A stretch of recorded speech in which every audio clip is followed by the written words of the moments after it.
Hello everyone, welcome to all. My name is Pravesh Gupta. आज हम देखेंगे branches of genetics, forward genetics, reverse genetics. तो ये दो तीन टॉपिक हैं जो कि हम डिस्कस करने वाले हैं। तो सबसे पहले हम देखेंगे branches of genetics. Branches of genetics. Genetics की कौन कौन सी ब्रांचेस हैं? जेनेटिक्स की बहुत सारी ब्रांचेस हैं, जैसे कि प्लांट जेनेटिक्स। अगर हम प्लांट की इनहेरिटेंस की बात करें तो उसके लक्षणों का कैसे ट्रांसमिशन हो रहा है, तो हम प्लांट जेनेटिक्स में इसकी स्टडी करते हैं। ऐसे ही एनिमल जेनेटिक्स हो गई, माइक्रोबियल जेनेटिक्स हो गई, जिसमें बहुत सारे माइक्रोब्स हैं, जैसे कि बैक्टीरिया, फंजाई, एक्टिनोमाइसीटीज। इन सब का जब हम हेरिटेंस का अध्ययन करते हैं, हेरिडिटी का अध्ययन करते हैं इनके, तो हम ऐसे भी और भी हैं, जैसे कि यूजेनिक्स हो गया, जो कि ह्यूमन रेस के बेटरमेंट के लिए करते हैं। तो देखते हैं एक एक करके कि नंबर एक है हमारा plant genetics. Plant genetics. Plant genetics क्या होता है? इनहेरिटेंस ऑफ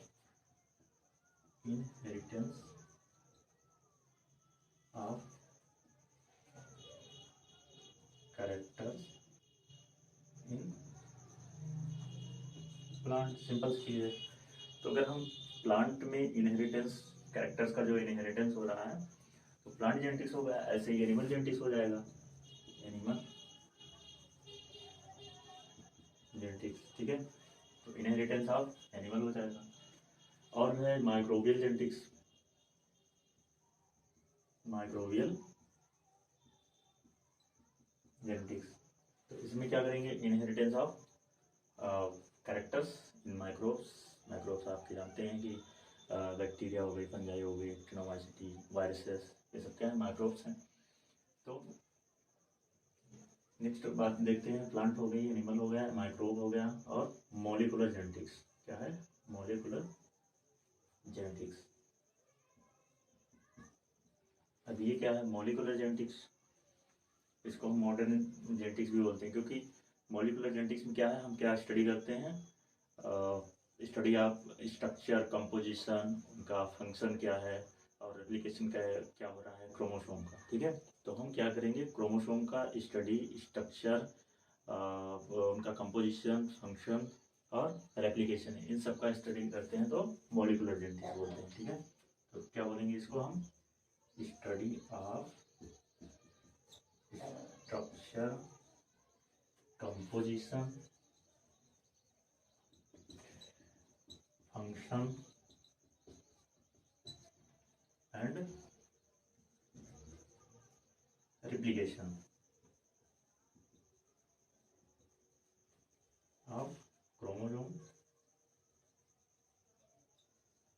and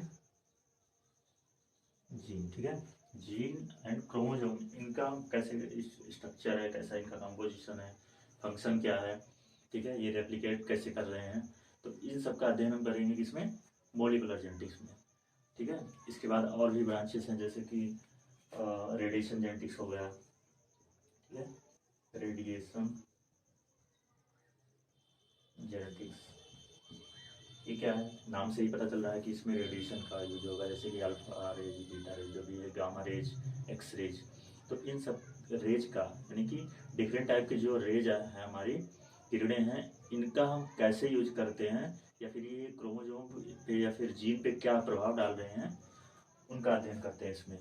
तो आपने कभी अगर देखा होगा, जैसे गामा रेज है, गामा गार्डन नाम सुना होगा कभी, तो उसमें क्या करते हैं वो लोग? म्यूटेशन कराते हैं, यानी कि एक वॉल टाइप में बना करके उसके बीच में प्लांट को रख के और किरणों को उनके ऊपर डालते हैं, तो उसमें क्या हो जाए? पौधे में म्यूटेशन आता है। ठीक है, जब म्यूटेशन आता है तो पौधे, म्यूटेशन के थ्रू हमें बेटर रिजल्ट भी मिल सकता है और ख़राब रिजल्ट भी मिल सकता है। तो मैक्सिमम केसेस में क्या होता है कि रिजल्ट जो है ख़राब ही मिलता है, लेकिन कभी कभी क्या है, अच्छा बेटरमेंट मिल जाता है मुझे, तो हम लोगों को। तो इसलिए साइंटिस्ट इसका यूज करते हैं, रेडिएशन का। ठीक है, तो रेडिएशन में क्या करेंगे कि इसमें जो बहुत सारे डिफरेंट रेज हैं, क्या करेंगे? Different radiation, study of different radiation, या फिर ये कहेंगे इफेक्ट ऑफ डिफरेंट रेडिएशन। ठीक है, effect of different radiation on chromosome gene. देखो जीन और क्रोमोसोम पे ही क्यों करते हैं, क्योंकि देखो इसमें क्या है, क्रोमोसोम क्या है, हमारा जेनेटिक मटेरियल है, जीन क्या है, जेनेटिक मटेरियल है, ठीक है। तो क्रोमोसोम पे ही हमारा डीएनए होता है, डीएनए ही तो क्रोमोसोम बनाता है ना। तो क्रोमोसोम और डीएनए पे क्या जीन क्या है, डीएनए का ही सेगमेंट है, तो ऑलमोस्ट ही क्रोमोसोम और जीन ये सब एक ही है, ठीक है। तो इसमें क्या होता है, क्या होता है कि इफेक्ट ऑफ डिफरेंट टाइप के रेडिएशन, उनका क्या प्रभाव पड़ रहा है उसमें, रेडिएशन जेनेटिक्स में अध्ययन करते हैं। और हमारा पॉपुलेशन जेनेटिक्स हो गया, पॉपुलेशन जेनेटिक्स। इसमें क्या स्टडी करेंगे, जो डिफरेंट फ्रिक्वेंसीज हैं, फ्रिक्वेंसीज ऑफ जीन या genotype on in A population, ठीक है। क्या अध्ययन करेंगे, frequency of gene and genotype, ठीक है, इन पॉपुलेशन। किसी भी पॉपुलेशन में हम जो जीन या जीनोटाइप का क्या फ्रिक्वेंसी है उसका अध्ययन करते हैं पॉपुलेशन जेनेटिक्स में। और भी हमारी ब्रांचेस हैं, जैसे कि यूजेनिक्स हो गया, यूजेनिक्स। तो यूजेनिक्स क्या है, इसमें हम क्या स्टडी करते हैं कि प्रिंसिपल्स ऑफ जेनेटिक्स, यानी जेनेटिक्स का जो प्रिंसिपल है उसको हम अप्लाई करते हैं और देखते हैं कि वो बेटरमेंट हो रहा है ह्यूमन रेस के लिए, कितना अच्छा कारगर हो सकता है। तो हम क्या इसमें यूज करेंगे, प्रिंसिपल यानी कि एप्लीकेशन ऑफ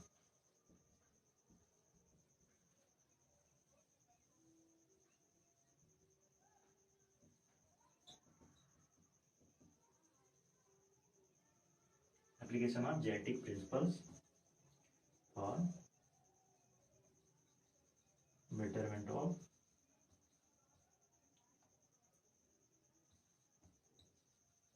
human race, ठीक है।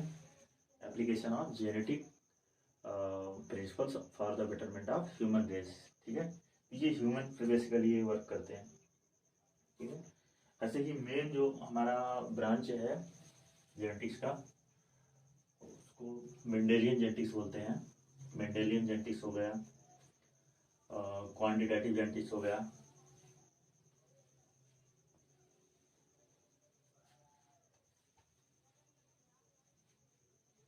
मेंडेलियन जेनेटिक्स को क्लासिकल जेनेटिक्स के अंतर्गत भी रखते हैं, ठीक है।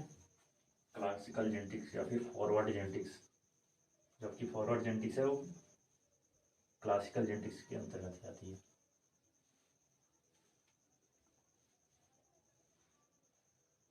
तो हम देखेंगे मेंडेलियन जेनेटिक्स।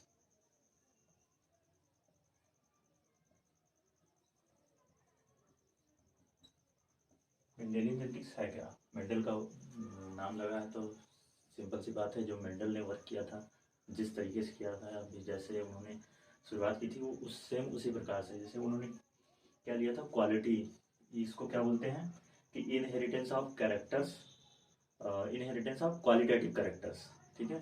तो मेंडल ने जब शुरुआत में लिया था कि एक पी का पौधा जब उन्होंने लिया था, तो एक पौधा उन्होंने लिया था वाइट कलर के फ्लावर का, एक पर्पल कलर के फ्लावर का। तो ये कलर क्या है, कलर बेसिकली क्या है, क्वालिटी को उसको दिखा रहे हैं ना, या तो पर्पल है या तो फिर वाइट है।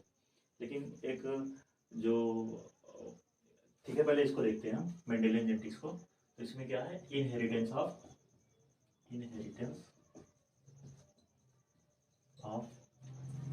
क्वालिटेटिव कैरेक्टर,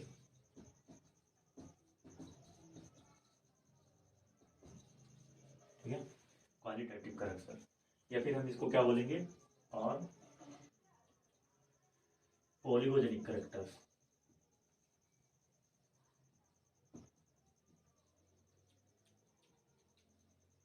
ठीक है। इनहेरिटेंस ऑफ क्वालिटेटिव कैरेक्टर्स या फिर पॉलीगोजेनिक। कुछ लोग जान, इनहेरिटेंस का मतलब ये समझ जाओ कि ये बेसिकली हेरिडिटी और इनहेरिटेंस दोनों सिनोनिम रूप से यूज होते हैं, बहुत माइनर सा डिफरेंस होता है, बट बेसिकली दोनों टर्म एक ही है। हेरिडिटी क्या बोलो चाहे इनहेरिटेंस बोलो। तो हेरिडिटी क्या होती है कि transfer of character from parent to their offspring, और इसका भी मतलब वही है कि कैरेक्टर का कैसे ट्रांसमिशन हो रहा है एक जनरेशन से दूसरे जनरेशन में। तो मेंडेलियन जेनेटिक्स क्या है कि इनहेरिटेंस ऑफ क्वालिटेटिव कैरेक्टर्स या फिर ओलिगोजेनिक कैरेक्टर्स, ठीक है। इसको हम ये इसका और एक सिद्धांत है, ये क्या है, ये डिसकॉन्टिन्यूस वेरिएशन है। कैसा वेरिएशन है?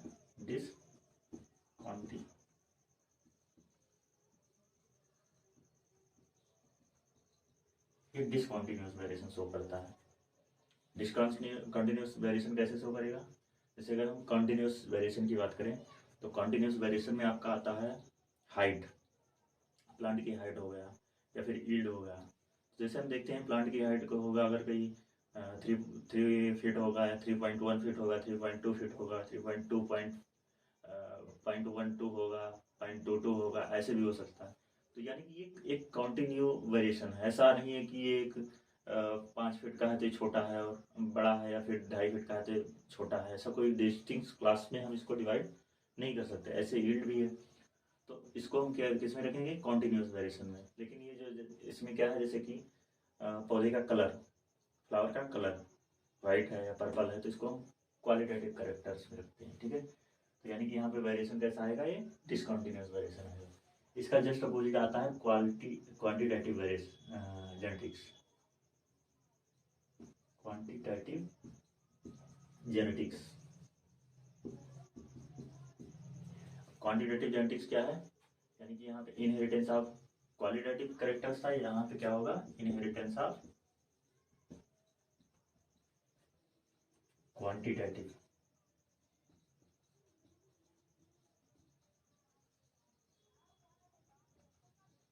क्वांटिटेटिव कैरेक्टर्स को हम पॉलीजेनिक कैरेक्टर्स बोलते हैं।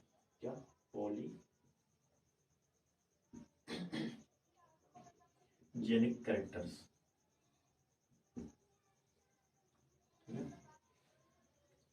इसमें मेंडेलियन जेनेटिक्स ने क्या डिसकंटिन्यूअस वेरिएशन शो किया था, लेकिन ये जो क्वांटिटेटिव कैरेक्टर्स है ये it's display continuous variation.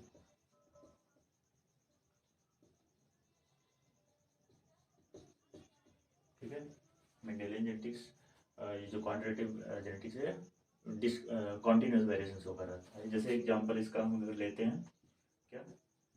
Plant height और यील्ड, ठीक है। तो हाइट हो गई या यील्ड हो गई, ये क्या है? कॉन्टिन्यूअस वेरिएशन है। तो इसमें हम बेसिकली ब्रांचेस लगभग हो गई हैं आपकी। अब हम नेक्स्ट टॉपिक देखते हैं, जेनेटिक्स के मेथड्स ऑफ जेनेटिक्स, ठीक है।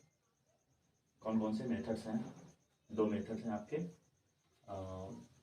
रिवर्स जेनेटिक्स और फॉरवर्ड जेनेटिक्स।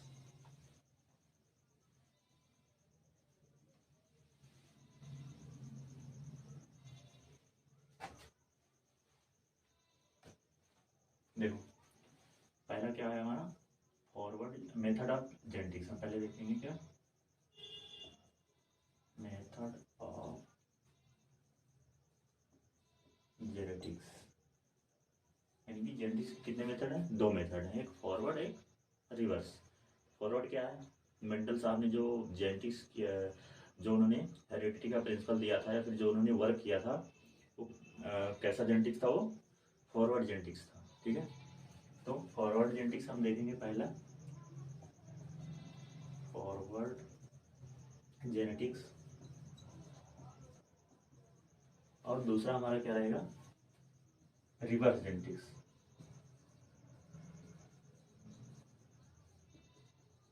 ठीक है। एक फॉरवर्ड जेनेटिक्स, एक रिवर्स है। फॉरवर्ड मतलब एक लेग में जा रहा है, फॉरवर्ड में जा रहा है आगे, ठीक है। और रिवर्स क्या है? बैक, वापस, ठीक है। तो फॉरवर्ड में हम पहला पॉइंट क्या है हमारा? फॉरवर्ड जेनेटिक्स, ये बेसिकली इसको हम क्या बोलेंगे? Classical genetics. It includes classical genetics, ठीक है। इसको हम क्या लिख सकते हैं? It includes classical genetics.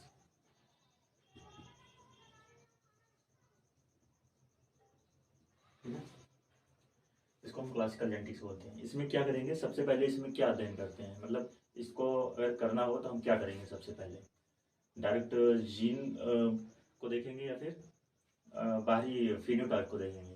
ठीक है, तो हम इसमें सबसे पहले क्या करेंगे, फर्स्ट आइडेंटिफाई फिनोटाइप।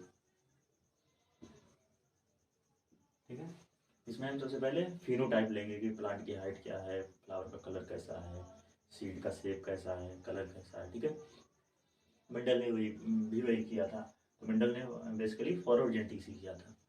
ठीक है, दूसरा इसमें नेक्स्ट क्या करेंगे, पहले हम क्या करेंगे, आइडेंटिफाई करेंगे फिनोटाइप का बाहरी जो दिख रहा है जैसे, उसके बाद हम देखेंगे देन आफ्टर जीनोटाइप, जीनोटाइप या फिर then after identification of gene. ठीक है, पहले हम फिनोटाइप देखेंगे, उसके बाद जीनोटाइप देखेंगे फॉरवर्ड में। और इसमें अगर हम बात करें कौन सी टेक्निक यूज करते हैं, टेक्निक यूज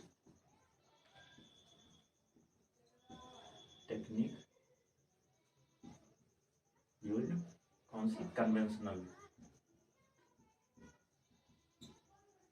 का मतलब क्या होता है, पारंपरिक, मतलब कि बहुत पहले से जो चली आ रही हो लगातार, उसको हम कन्वेंशनल मेथड बोलते हैं। ठीक है, जो अभी मॉडर्न युग में जो नई चीज़ें हैं, नई तरीके से अगर कोई कुछ काम हो रहा है तो उसको हम मॉडर्न या फिर और भी नाम दे सकते हैं, बट क्या है जो बहुत पहले से चली आ रही हो उसको हम कन्वेंशनल बोलते हैं। ठीक है, लेबोरेटरी रिक्वायर्ड,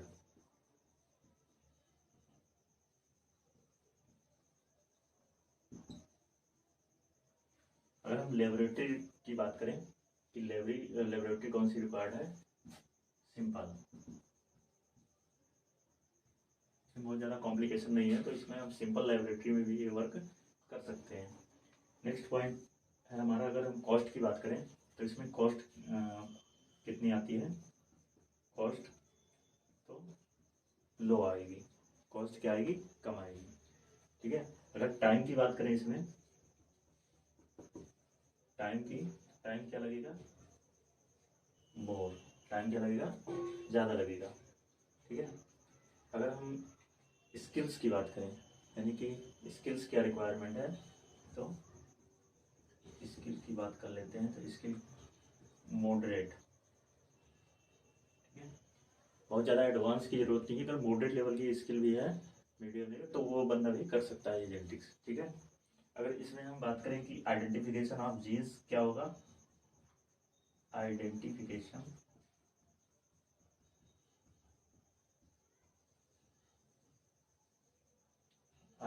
ऑफ जीन, ये क्या होगा, इजी होगा, इजी। ठीक है, तो ये बेसिक चीज़ें हैं जो हमारे फॉरवर्ड जेनेटिक्स में इसमें क्या करें, इसको डिफाइन करते हैं, फॉरवर्ड जेनेटिक्स है क्या, इसमें क्या क्या कर सकते हैं, कैसे कर सकते हैं। ठीक है, नेक्स्ट हम देखते हैं रिवर्स जेनेटिक्स। ये क्या है, जस्ट इसका अपोजिट, लगभग अपोजिट ही मान लो, इसको अपोजिट ही होता है। क्या होता है इसमें जैसे इसमें क्या है, इट इंक्लूड्स क्लासिकल जेनेटिक्स। ठीक है, तो इसमें क्या है, इट इंक्लूड्स जीनोमिक्स। ठीक है, इसमें डायरेक्ट हम जीन से ही स्टार्ट करते हैं। ठीक है, जीन सीक्वेंस ही देखते हैं सबसे पहले, यानी कि क्या देखेंगे, फर्स्ट आइडेंटिफाई जीन, यानी कि डीएनए सीक्वेंस। ठीक है, तो इसमें हम क्या देखेंगे, सबसे पहले जीन को देखेंगे, कैसा उसका डीएनए है, कैसा जीन है, क्या चीज़ है। उसके बाद हम जो देखते हैं उसका इफेक्ट क्या है, इस जीन का, जीनोटाइप का इफेक्ट क्या आ रहा है उसके फिनोटाइप पे, वो देखते हैं। तो देन आफ्टर इफेक्ट ऑफ, या फिर देन आफ्टर इट्स इफेक्ट। ठीक है, देन आफ्टर इट्स इफेक्ट, उसके बाद हम देखते हैं इसका इफेक्ट क्या पड़ रहा है, इट्स इफेक्ट ऑन फिनोटाइप। ठीक है, तो ये पॉइंट हो गए। और उसमें देखते हैं जैसे कि इसमें टेक्निक्स हम कन्वेंशनल टेक्निक यूज करते हैं, तो इसमें क्या यूज करेंगे, इसमें मॉलिकुलर टेक्निक यूज करेंगे जो आज के मॉडर्न जेनेटिक्स में यूज होता है। ठीक है, मॉलिकुलर टेक्निक कौन सा यूज करेंगे, टेक्निक यूज मॉलिकुलर। ठीक है, तो इसमें मॉलिकुलर टेक्निक यूज करेंगे। और बात करें अगर यहाँ पे लेबोरेटरी, सिंपल लेबोरेटरी है, तो यहाँ पे लेबोरेटरी कैसी हो जाएगी, सोफिस्टिकेटेड हो जाएगी। क्या यूज हो जाएगी, सोफिस्टिकेटेड।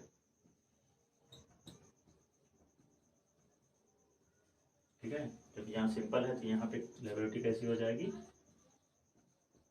जटिल लेबोरेटरी हो जाएगी। ठीक है, नेक्स्ट पॉइंट है यहाँ पे हमारा फॉरवर्ड जेनेटिक्स में कि कॉस्ट की बात आ रही। कॉस्ट क्या आएगी इसमें, इसमें यहाँ पे कॉस्ट लो है तो यहाँ पे क्या हो जाएगी,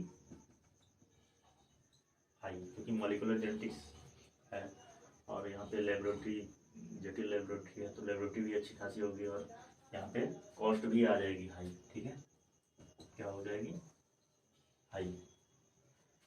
और अगर हम टाइम की बात करें तो टाइम की वो कॉस्ट ज़्यादा आ रही तो टाइम ऑब्वियसली लेस, कम लगेगा। ठीक है, टाइम इसमें कम लगता है। और स्किल की अगर बात करें, स्किल रिक्वायर्ड,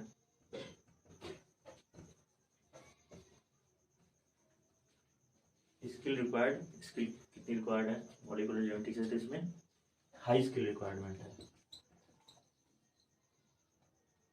ठीक है, स्किल रिक्वायर्ड हाई। और लास्ट पॉइंट बचा हमारा आइडेंटिफिकेशन ऑफ जीन। जीन का आइडेंटिफिकेशन कैसा होगा, आइडेंटिफिकेशन ऑफ जीन डायरेक्ट लिख देते हैं, इजी एंड रैपिड। यानी इजी तो होगा, जीन का आइडेंटिफिकेशन करना इजी होगा, वो भी फास्ट होगा, तेज होगा। ठीक है, यहाँ पे टाइम ज़्यादा लगता है, इजी तो होता है लेकिन टाइम ज़्यादा लगता है। तो ये कुछ हमारे बेसिक डिफरेंस हुए फॉरवर्ड जेनेटिक्स और रिवर्स जेनेटिक्स में, दोनों के अपने प्रोज और कॉन्स हैं। ठीक है, तो सिचुएशन के अकॉर्डिंग हम अलग अलग जेनेटिक्स को हम परफॉर्म करते हैं जैसा भी रिक्वायरमेंट होता है। ठीक है, तो आज की क्लास में बस इतना ही। नेक्स्ट क्लास में हम डिस्कस करेंगे कि प्री मेंडेलियन कॉन्सेप्ट क्या है, पोस्ट मेंडेलियन कॉन्सेप्ट क्या है। ठीक है, फिर उसके बाद देखेंगे साइटोलॉजी, जैसे सेल हो गई, सेल डिवीजन हो गए। ठीक है।